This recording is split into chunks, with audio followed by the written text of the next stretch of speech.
Okay, great. So it is a great pleasure for me to announce our next speaker, who is Dr. Torres Cabala from the MD Anderson Cancer Center. It's a special thing for me to have him on the program because actually we are former colleagues. We did our residencies in pathology together at the National Cancer Institute. And Dr. Torres Cabala, or Carlos, is not just a great friend, but an outstanding pathologist with a special interest in dermatopathologist. He is the section chief at the Department of Dermatopathology in MD Anderson Cancer Center, which handles a tremendous amount of melanoma biopsies. So I'm very curious what he's going to tell about these lesions. But you also need to know about him that he's very active in international activities, like he's part of the executive committee of the International Society of Dermatopathology, and he's also very active in Latin American pathology and dermatopathology programs. And because we are an international program, it is especially a good thing to have him on the program. So it's already past 5 o'clock. Carlos, thank you so much for coming on this program, and we are looking forward to your talk. Okay, thank you so much. I hope you and everybody can hear me well. I heard you very well. So first of all, thank you so much, Laszlo, for this opportunity. I am very excited because this is the first time I'm doing this, and it's kind of a very new experience for me. And I thank you so much for the invitation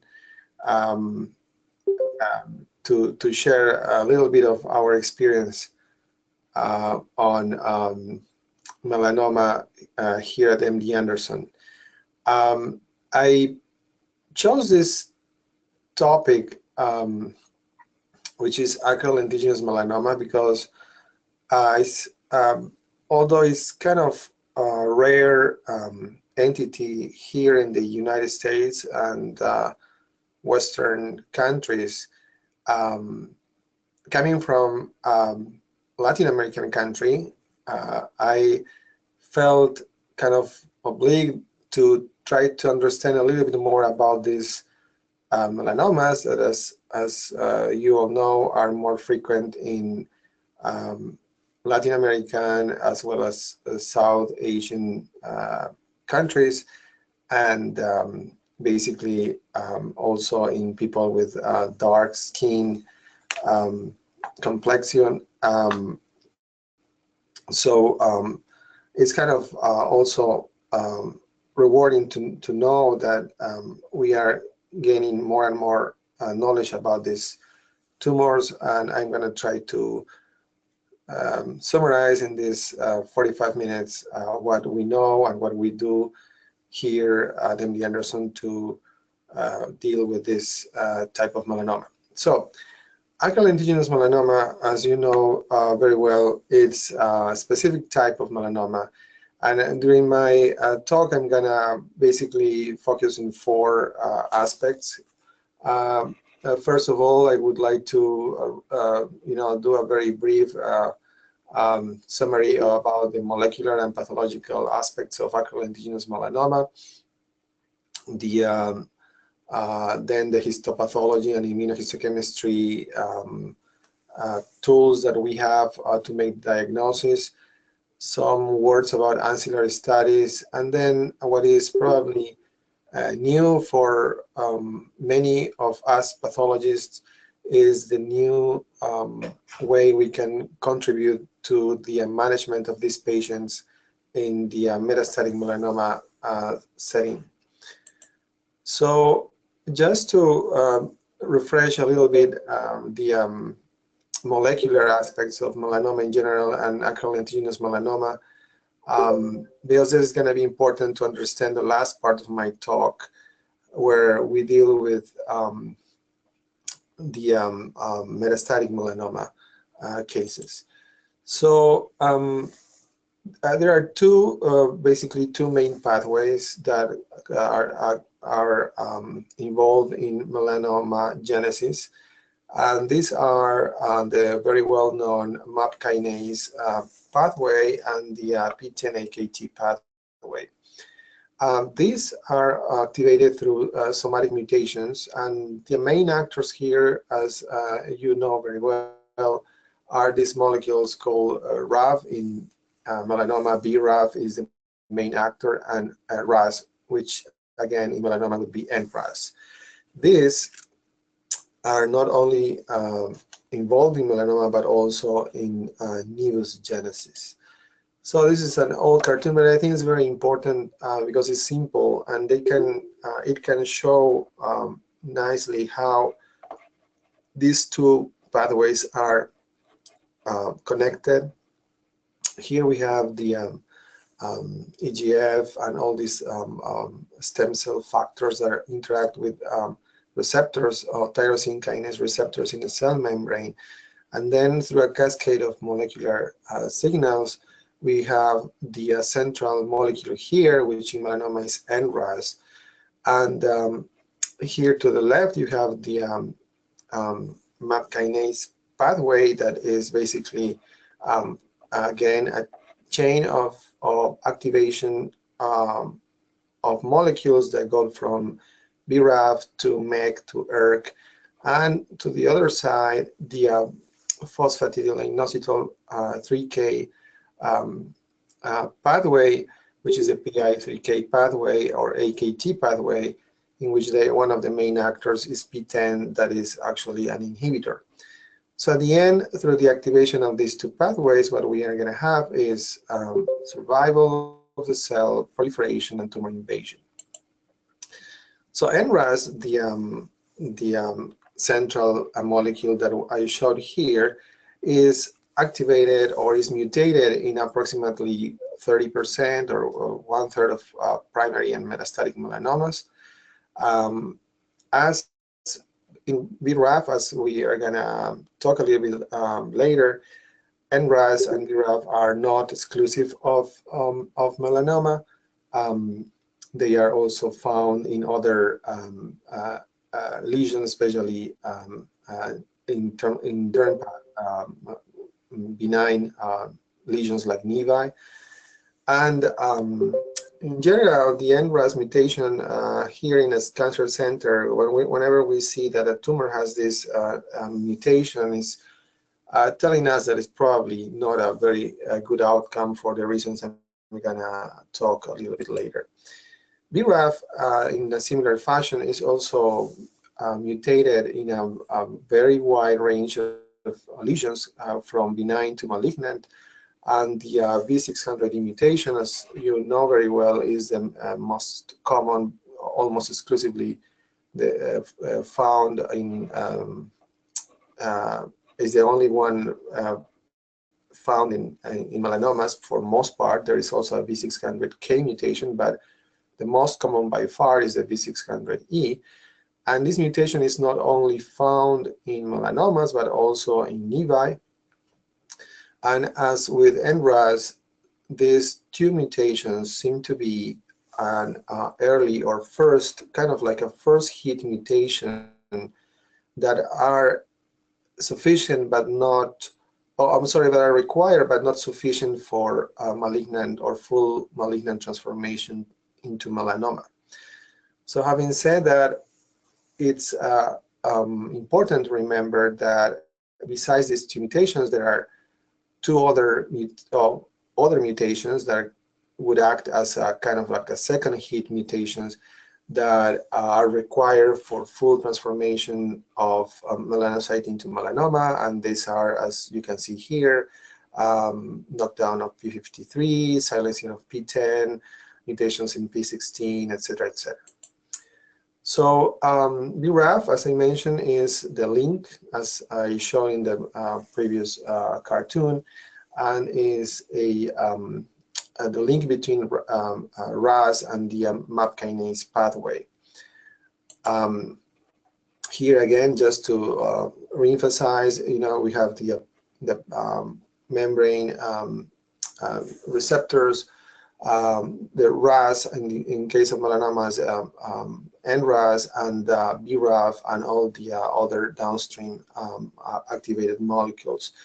At the end, this, and for the acral lentiginous melanoma case in particular, some proteins and some nuclear transcription factors are going to be activated. Notice the presence here of cyclin D1, of P16. They are all both involved in acral lentiginous melanomas, we will see. Of course, P53, etc.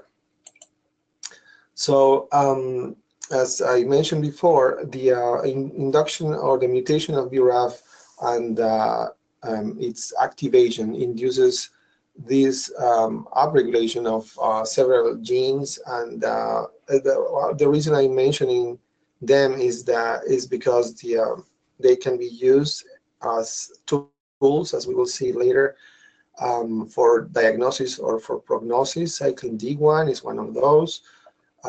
This factor is called hypoxia-inducible factor 1 alpha. Is also target that can be used for therapy. VEGF in the same way, MMPs, urokinase, MDM2, etc.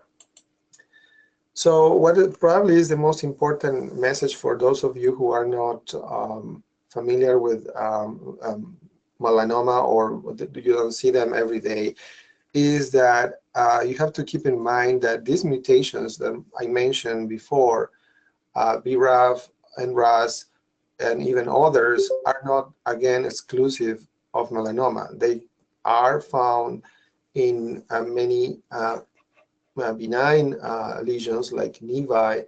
As you can see here in this summary, for example, the common nevi have a high percentage of mutations of in BRAF. The so-called dysplastic nevi are very well known to have, again, mutations in BRAF and NRAS. The blue nevi, which are typical, very well characterized nevi, are also associated with mutations in G and AQ, for example. Spitz nevus is another example where you can see that exclusive mutations, rarely seen in melanoma, almost never, HRAS mutations occur in Spitz nevi, and notice also that Spitz nevi can have these gains in chromosomes 11p and so forth, and congenital nevi, for example, with a high percentage of cases showing NRAS mutations. So bottom line, the fact that you have NRAS or BRAF or even GNAQ mutations in some melanocytic lesions, it doesn't imply at all that these lesions are malignant. So what I mentioned before, and I reemphasize now, is that you need other mutations in order to get a full transformation into melanoma. So these mutations can occur in the other pathway that we mentioned, the PI3K AKT pathway. Basically is involving the tumor suppressor gene PTEN. There is common knowledge now that their melanomas show this constitutive activation of AKT, which may lead to this full transformation of melanocytes into melanoma.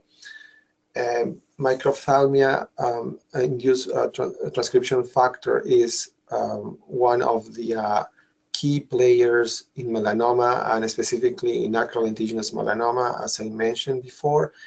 And this is very nicely demonstrated by the use of the immunohistochemical studies for MITF in the diagnosis and evaluation of melanomas, as I will show later. KIT is the other key player also in melanoma, and specifically in acral lentiginous melanoma, because this receptor in the tyrosine receptor in the cell membrane is associated with, again, as you can see here, with activation of both pathways that I mentioned before. So here we can see how the clinical appearance of the melanoma is kind of translated into the molecular pathways that I just mentioned. Just to recapitulate, mutations in NRAS, BRAF, etc. are necessary but not sufficient. Then second hits are needed in order to get a full transformation of melanoma.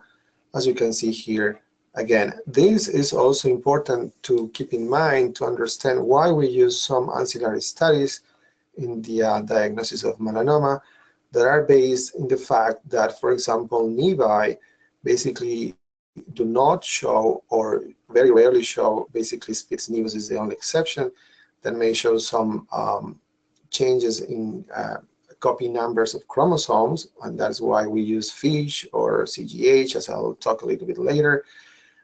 Whereas melanomas are characterized by a high percentage of genetic aberrations.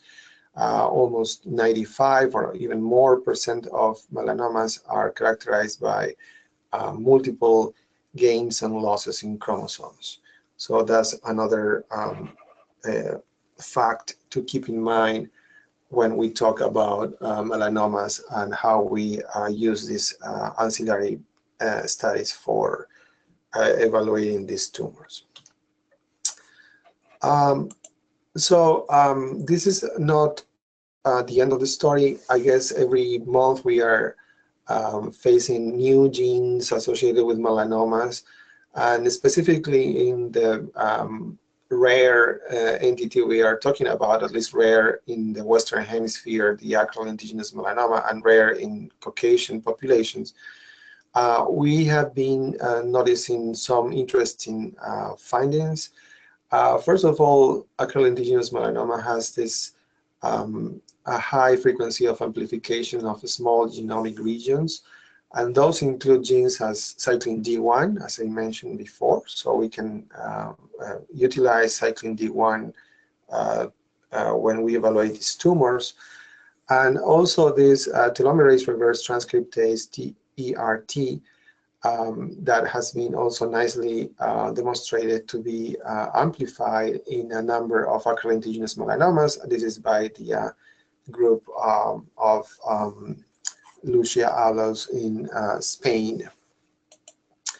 So to put all together our clinical and histological and now the molecular findings in melanoma, we can, as Dr. Bastian, who is the main researcher in this field, has put it in many papers, we can kind of try to classify the melanomas in those that are non-chronic sun damage associated, which basically would be our nodular or superficial spreading melanomas.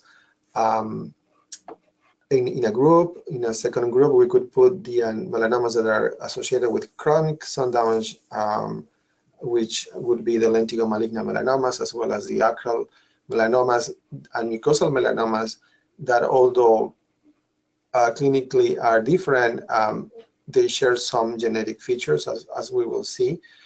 And the other groups that including the small plastic melanomas or melanomas arising in blue nevi or uveal melanomas.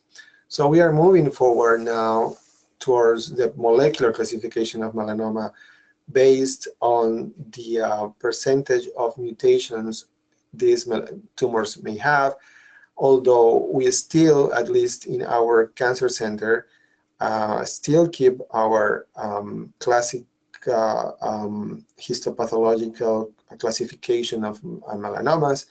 We are trying to integrate these molecular findings into histology and clinical.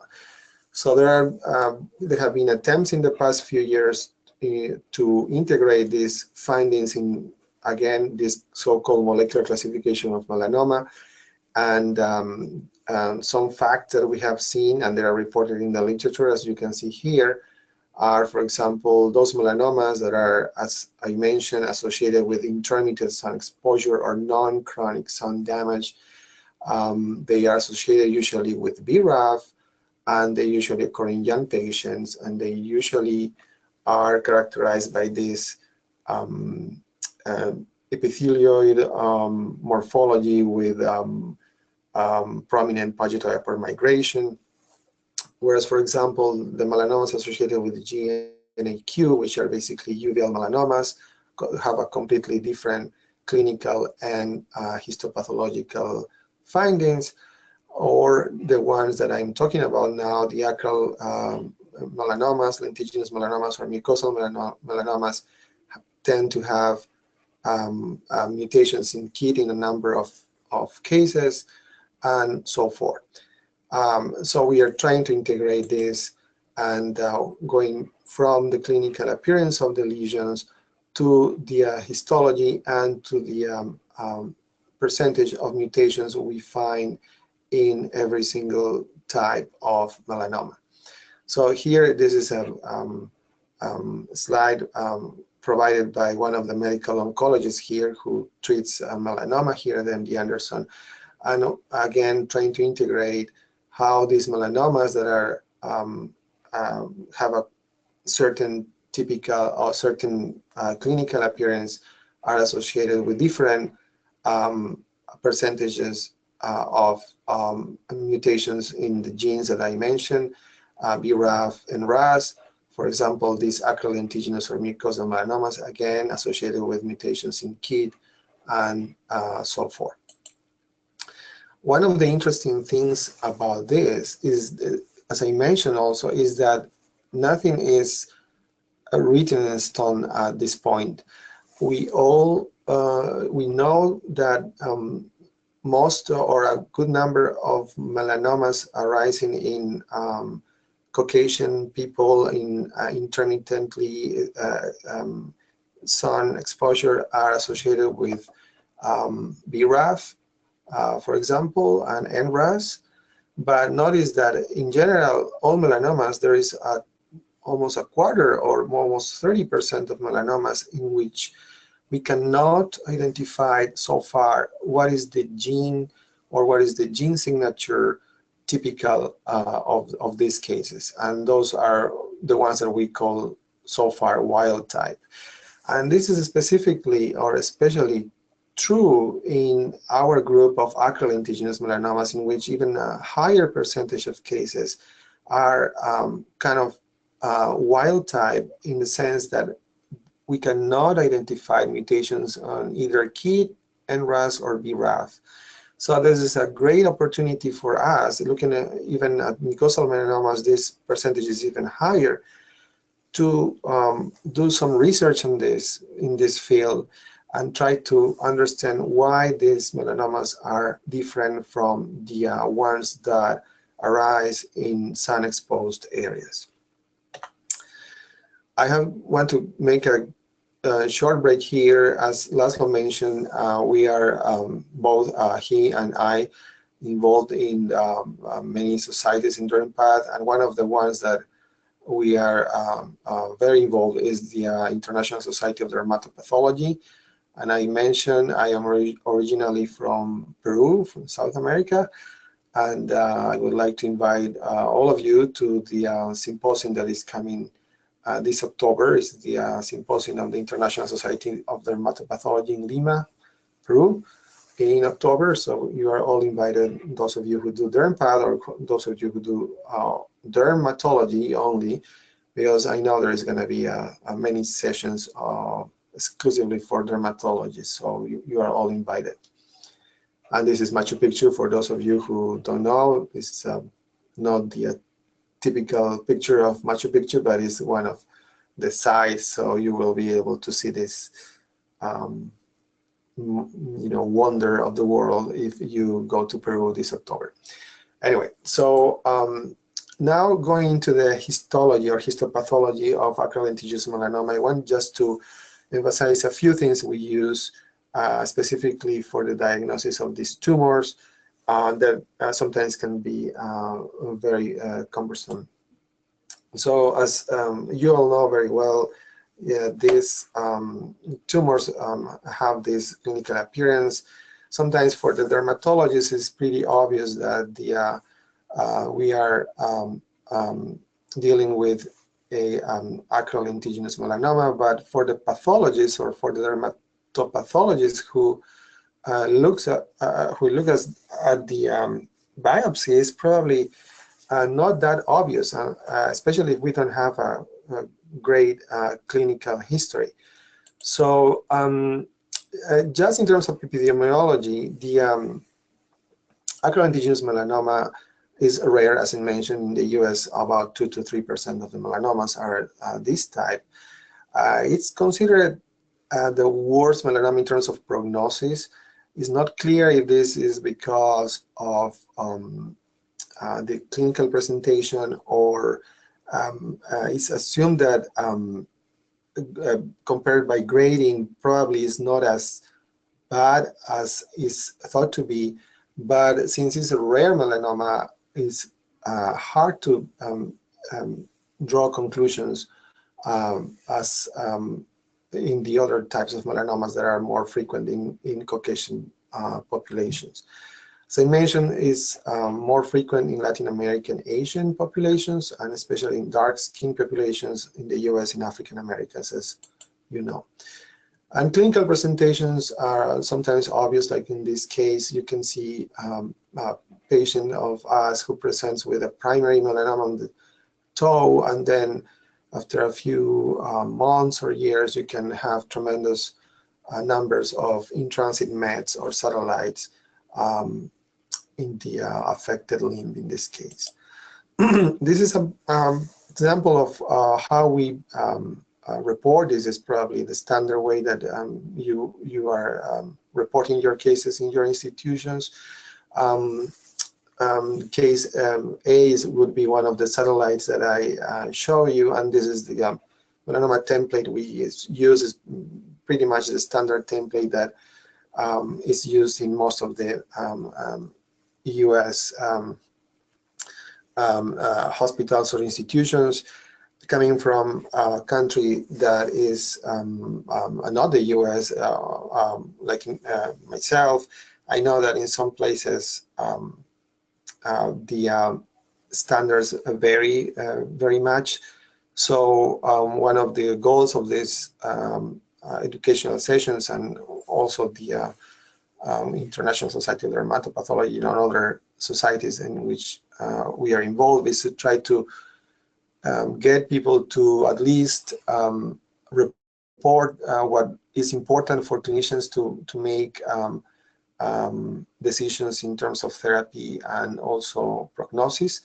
So the ideal would be for you to report all these parameters that are mentioned here, but at least I'm going to go back. I guess the important ones are the breast cell thickness, of course, the presence or absence of mitotic figures in thin melanomas, less than 1 millimeter, the presence or absence of ulceration, because that is going to change the stage. And you know, the other parameters are important, but at least those three parameters should be always present in your reports of melanoma. So what I was telling you at the beginning, to make a diagnosis of invasive acral lentiginous melanoma may not be very difficult, but when the dermatologist or the clinician sends you a biopsy in which the area of concern is not as obviously tumoral, you may be sometimes in trouble. And as you can see here, the low power, this acral skin shows some proliferation of probably small cells, but at this power is not that obvious. If you go to higher power, you will start seeing these little cells that are show some cytologic atypia. Notice that contrary to what is described in most textbooks, and I think that's what we always emphasize to our fellows here, rarely you're going to see the typical image of acral lentiginous melanoma with confluent pattern of growth and tremendous pagito-upward migration. In this case, for example, you don't see that. You see some pagito-upward migration. Maybe there is some melanocytes sprinkled, there in the epidermis, but you don't see a very obvious melanoma in situ. And this is a case indeed of acral lentiginous melanoma in situ. So if you go even to high power, you will see that melanocytes are very atypical, some what confluent in some areas, but not the typical confluent pagetoid look that you expect in case of acral lentiginous melanoma. So again, clinical pathologic correlation is extremely important. If your dermatologist is telling you that it is most likely a fungal or with a Hutchinson sign, or a lesion that is clinically very suspicious of melanoma, you are in the obligation of either do deeper sections or do something in order to prove it. This is the same case in which you see that a few millimeters away there is a huge invasive melanoma that shouldn't be a problem to make the diagnosis on H&E. And when you have tumors like this, notice that instead of having an acral lentiginous pattern in the epidermis, you may have sometimes a very nested pattern, which is okay for acral lentiginous melanoma at this point of evolution. Then you're going to have pagetoid upward migration. That is what we would like to see in acral lentiginous melanoma, but sometimes we don't. At this point, it's kind of obvious to make the diagnosis of melanoma. And notice that these melanomas also tend to have this spindle cell morphology that make you sometimes think of other tumors. Of course, the in situ component here helps a lot in order to make the diagnosis. And this is a higher magnification of this spindle cell morphology. And having said that, perineural invasion and lymphovascular invasion are also pretty common, so you want to look for them. Of course, the mitotic figures and all the pleomorphism of the cells are telling you that this is a malignant tumor. Now, what we sometimes use and is very useful is some immunohistochemical studies. And the ones we use, I'm going to list them later, but we use them in specific situations. Of course, situations like this where you can see the vascular invasion very nicely here with red blood cells, are easy to call as a lymphovascular invasion. There are some other situations, though, where you can see some of these artifacts or cleftings, and you are not sure if this is vascular invasion or not. So in those cases, this is Dr. Prieto's research on D240. In these cases, we use immunohistochemical studies. The one we use very often is the D240 or podoplanning immunohistochemical study that is going to highlight very nicely the vessels. As you can see here is a malignant cell. You can sometimes even see mitosis, so we are very sure that is lymphovascular invasion. One variation of this that we are also studying in our group here at MD Anderson by Dr. Aun and Dr. Tesla is the double immunohistochemical study with D240 and MITF1. Now, going back to our patient, the clinical pictures I showed you, you saw tons of or many lesions that are clinically satellites or in-transit metastases, and this is how they look. With the right clinical information and with a history of melanoma, they shouldn't be a problem to make to diagnose. However, sometimes keep in mind that these lesions, depending on the levels of tissues you are evaluating, can be very small and subtle, and you can easily overlook them. So make sure to do deeper sections or do whatever you can in order to evaluate these biopsies coming from patients with history of acral lentiginous melanoma, because the percentage of microsatellites on lymphovascular invasion, as I mentioned, is high, and you may easily overlook these lesions. Again, it's another patient with multiple lesions that are those of satellites or in-transit mets.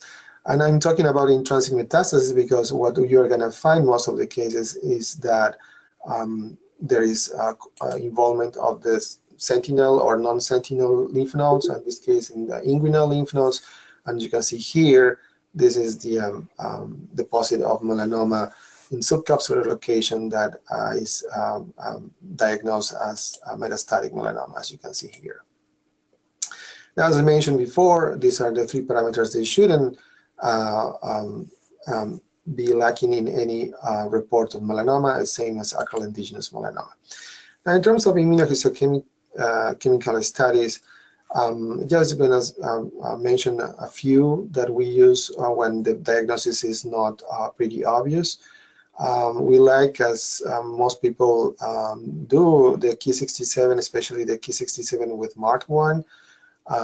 Both Ki67 and HMB45 are gonna show a lack of maturation pattern in melanoma. As you all know, HMB45 and Ki67 should label some cells or cells in the superficial or top portion of melanoma, whereas the deep areas of the lesion should be basically negative.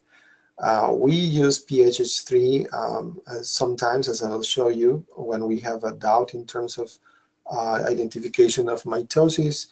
SOX10 or MATF1, which are nuclear markers, are also very useful, as well as P16.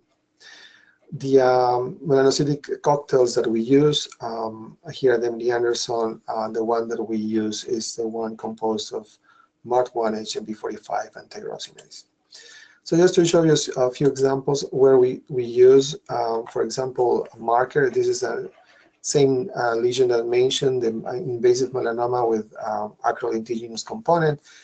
If you are dealing again with melanoma in situ and you are not sure if what you are seeing are melanocytes or lymphocytes or some other cells, you can use nuclear marker. The one I like personally is MATF1 or SOX10, and you will see how nicely the atypia of the melanocytes is highlighted by this marker in contrast to the normal melanocytes. The HMB45 that I was mentioning, and this is an example that combines the 2 patterns. This is the so-called maturation pattern in a nevus, whereas you can find this anti-maturation pattern in melanoma. The double immunostain that we like to use also in melanoma is the MART1 Ki67. MART1 here in red is a cytoplasmic marker, as you all know, and Ki67 is the nuclear brown marker here. And the reason we use this is just to make sure that whatever we are seeing are actual melanocytes, are not lymphocytes that are proliferating. So this combination of nuclear and cytoplasmic pattern is telling us that this area is highly proliferative in comparison to this other area that is the nevus portion of the melanoma, of the lesion, that it lacks proliferation compared to this one. So this is melanoma, this would be nevus. Again, nevus here with almost no proliferation, melanoma with large cells showing high proliferation index by Ki67. In very selected cases in which we don't know if a mitotic figure is really melanocytic or not, and this is work by Dr. Teslev here from our section, you can see that the PHH3 can help, especially the PHH3 combined with MART1. So you can see that, for example, there are 2 mitotic figures here. C doesn't have the cytoplasmic expression of MART1, so therefore it's not a melanocyte, whereas D has this rim of labeling by MART1, so therefore we are absolutely sure this is a mitosis of a melanocyte, and that would make a difference in, for example, thin melanomas for staging and management. Now going forward, these are ancillary studies that we use, and I mentioned the reasoning of using this. CGH, comparative genomic hybridization, is done in a few places in the US. One of those is UCSF, and rationale of this is to hybridize two differentially labeled DNAs. One is coming from the tumor, one is coming from normal tissue. You can do this on a platform using chromosomes, or you can do it on array CGAs. And in any case, what you are going to have, for example, in this study using chromosomes, is whatever you see in green is telling you there's gains of chromosomal regions, whereas whatever you see in red is basically indicating losses of chromosomal regions. Once you get this, you can translate this in a diagram that is again telling you which specific regions of the chromosomes have these gains and losses. And for example, here you can see in chromosome 6 that the short arm of chromosome 6 has some gains, whereas the long arm of chromosome 6 is showing these losses. So these multiple gains and losses are typical of melanomas, as I mentioned before. So in acral lentiginous melanoma in particular, the aberrations that we see are located in these chromosomes here. Now, the other test we use, and probably with more frequently, is FISH. And FISH has the advantage to target specific genes, although has a disadvantage, if you wish, to not evaluate the whole karyotype as CGH does. This is kind of historical now. This is the first generation FISH that had these 4 probes. The RAB1 probe that is still in the second generation FISH, the MIP that has been now switched to MIC, cyclin D1 that is also kept in the second generation FISH, and I'll show you. So basically what we are going to see is that for each of those probes, you're going to have 2 signals per cell if the cell is normal, whereas in cases of amplification, in this case, you will see, for example, multiple or many signals of green signal, which is cyclin D1, which is telling you there is amplification of cyclin D1. Sensitivity and specificity have been reported as very high. We use this test in some select cases which are difficult, in which cases in which we cannot define the diagnosis by either H&E or immunohistochemistry. And these are, literature examples. For example, this case, inflammation and some atypia, you may wonder if this is melanoma or nevus. However, when you do the FISH, you will see basically muted per cell, and this is a normal FISH in a nevus. Whereas a similar case that shows also atypia and inflammation, if you do FISH, you can see some amplification here in RRB1, whereas there is a deletion on MIP in this first generation FISH, which will support the diagnosis of melanoma. Now, what we see at MD Anderson every now and then, and it's kind of scary, is these lesions that look like blue nevi, but fortunately they represent metastases of melanomas, and in those cases you may want to do FISH. Also, as you can see here, there is tremendous amplification of RRB1 to support the diagnosis of metastatic melanoma and not blue nevus. So in our hands, especially in ambiguous lesions, the specificity is a little bit lower than what is reported, as well as sensitivity, and that's the reason why we also always put these FISH results in conjunction with histology and immunohistochemistry. There's a caveat in the first generation FISH that you may all be aware of, and there are some cases of tetraploidy that show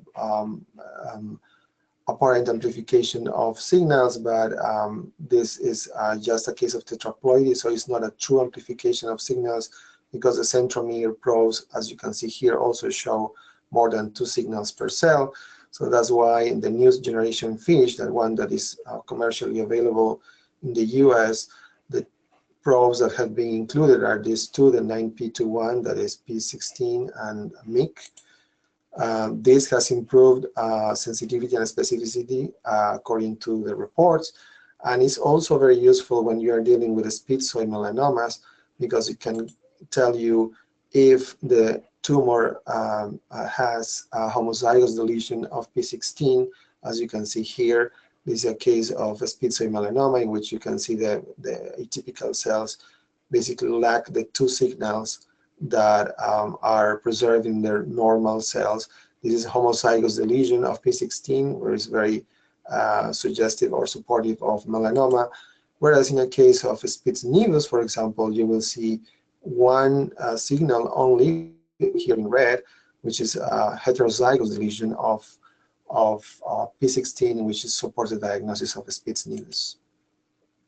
So again, the results on FISH are not conclusive by themselves, and they have to be interpreted in context of the other findings.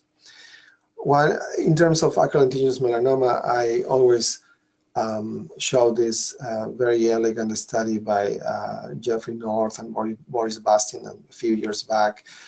Just to call your attention, this is an excision of melanoma, acral lentiginous melanoma, where you can see very different areas of the tumor. You can see areas that are very obvious melanomas, and you can do H&E and immunohistochemistry, and they are basically melanoma, no question. However, in areas that are far away from the melanoma and they look completely normal by H&E and by immunohistochemistry, you can see that there is basically negative detection by immunohistochemistry. You can, if you do FISH, in this FISH for cyclin D1, you can detect some abnormal melanocytes that we call the field effect. So there's melanoma melanocytes there with genetic abnormalities that explain why this acral lentiginous melanoma tend to recur and recur after, between quotes, free margins of resection. And this is another example where you can see it's very important to know where the biopsy has been taken in order to evaluate the biopsy accordingly. So again, I mentioned cyclin D1 and TERT in acral lentiginous melanoma. This is cyclin D1 in acral lentiginous melanoma, and this is the report of amplification of TERT in acral lentiginous melanoma by FISH. Again. So in terms of mutational analysis, and this is the last part of my talk, basically what we do here at MD Anderson is to do mutation in basically every single metastasis of melanoma, not for diagnostic purposes most of the time, but for therapy. And as you can imagine, these are the mutations that we test. Keep in mind that there are new mutations being identified in melanoma. These are translocations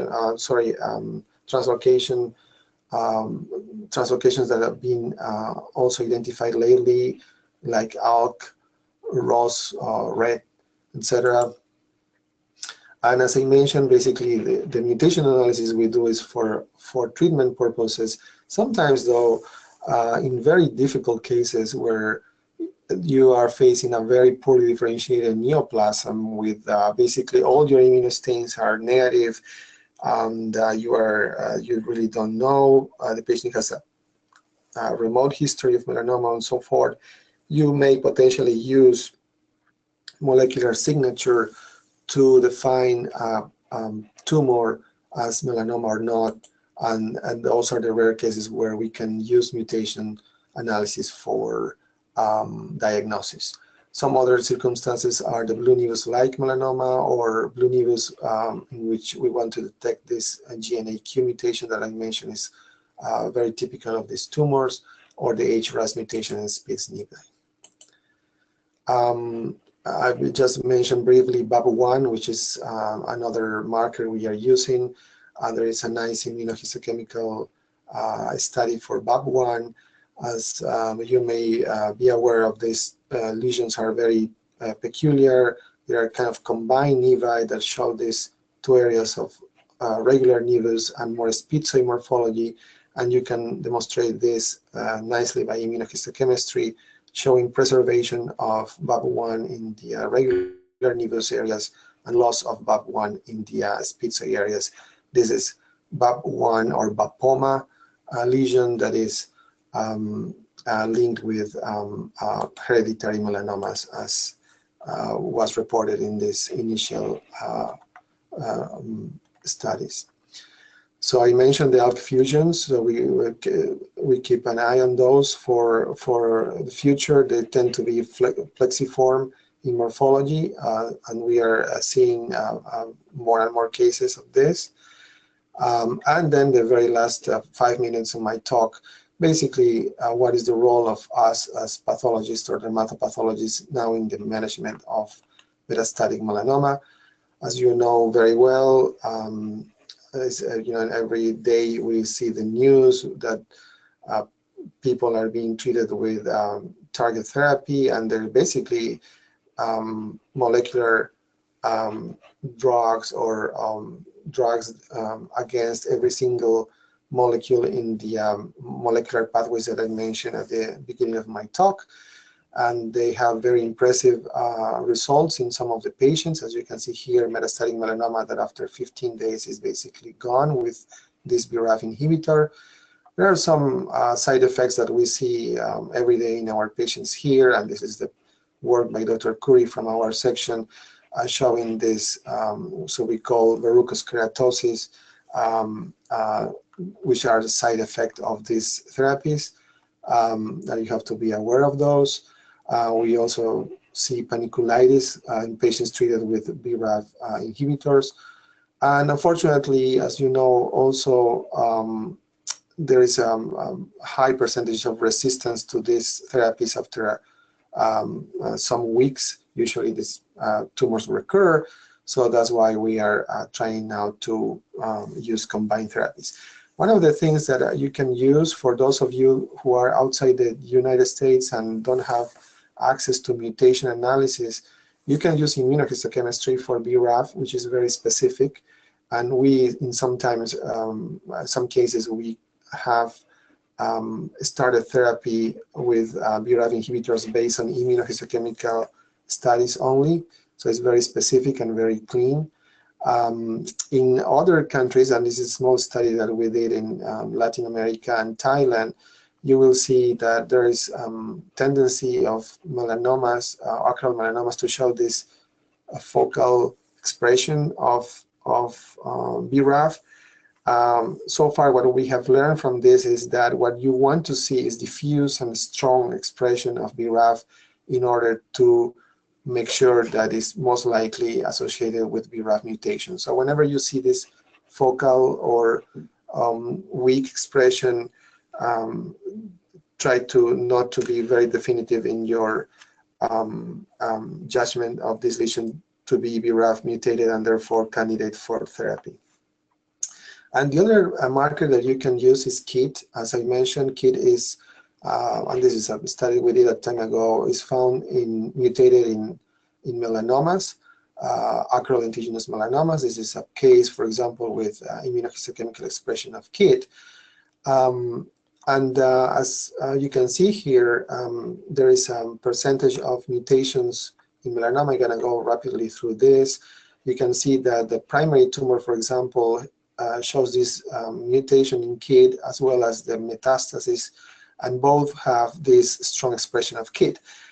Notice that in contrary to BRAF, KIT cannot be used, unfortunately, as a surrogate marker for mutation, because in our study what we found was that there is a lot of cases that are positive for KIT, acral lentiginous melanomas, but they don't have the mutation.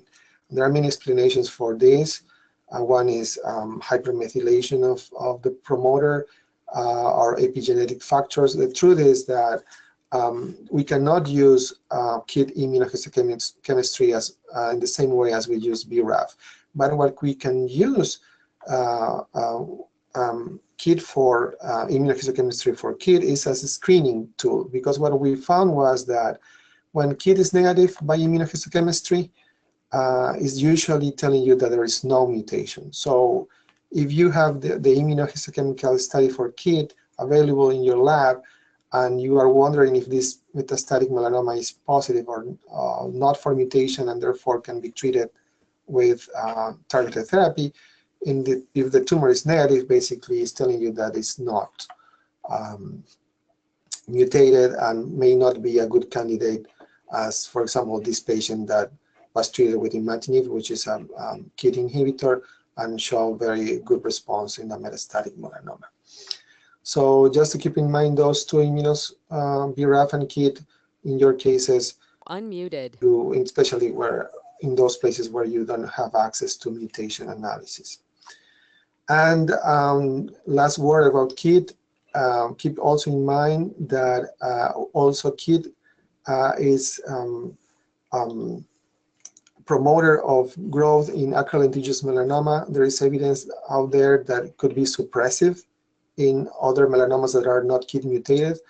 So there is a chance that if you give a KIT inhibitor to a patient who doesn't have the mutation or has another type of melanoma that is not acral lentiginous, you may in theory be contributing to the progression of the melanoma. So that's why you have to be careful in selecting cases for therapy, of course, in conjunction with the oncologists and surgeons.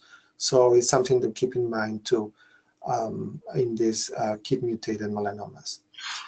NRAS usually is bad prognosis, and just to end my talk about immunotherapy, we are now seeing this explosion of immunotherapy, anti-CTL4, ipilimumab, and anti-PD-1 and PD-L1 in melanoma, with very great results in many cases.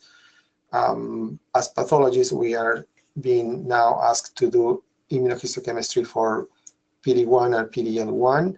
We are starting to do that more and more often here at MD Anderson. So if I have the chance again to talk to you, I will talk a little bit more about immunotherapy and what is the role of us as pathologists in selecting patients for therapy. And this is, again, clinical evidence of good response of metastatic melanoma with PD-1 and PD-L1 immunotherapy. So just to finalize, again, diagnosis of melanoma is still, even in big centers like ours, made on histopathology, basically in most of the cases.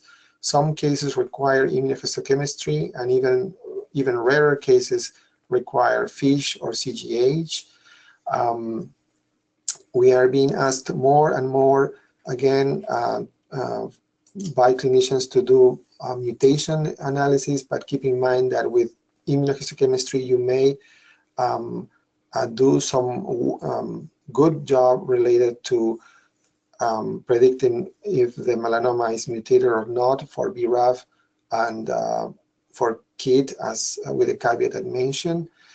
In the acral lentiginous melanoma field, specifically, the in situ, it can be very difficult to diagnose, so keep a good communication with your dermatologist and good clinical pathologic correlation.